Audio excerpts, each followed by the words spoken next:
Si je verse l'eau trop vite, elle colle aux pelles et au mur. Si je le fais lentement, l'eau tombe sur la farine et ne colle pas. Tiens. D'accord. Je n'ai pratiquement plus d'eau. Il n'y en a plus.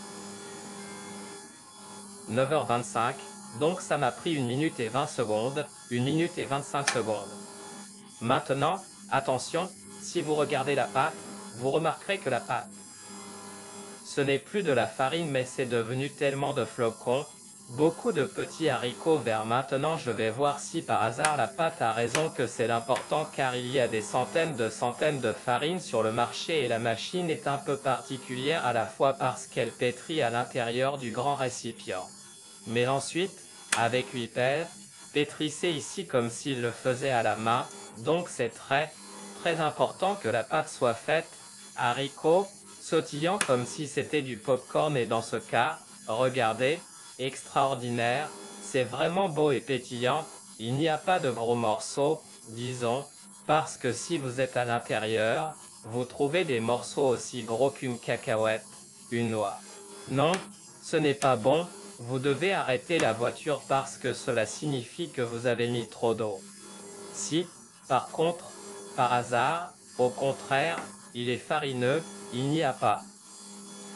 Disons qu'il y a de la farine dans le coin inférieur, de la farine encore à pétrir, cela signifie que vous devez ajouter un peu plus d'eau, peut-être 5 ou 10 ml.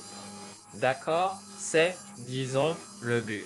Donc, quand l'eau est mise dedans, comme vous l'avez remarqué, au lieu de 80, j'en ai raté un peu plus, mais, disons, peut-être que vous commencez à avoir de gros gars. Donc, à ce stade, je peux soit l'arrêter et je l'enverrai, c'est tout.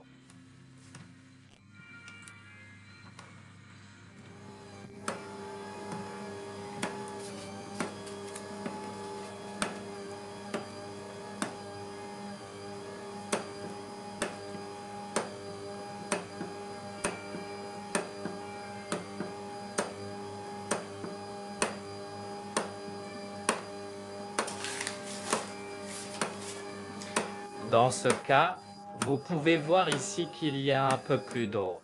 J'éteins, soulève et jette de la farine. Parce que cela signifie que l'eau sur laquelle je frappe plus, cette farine ici en a besoin de moi. Puis je le rallume.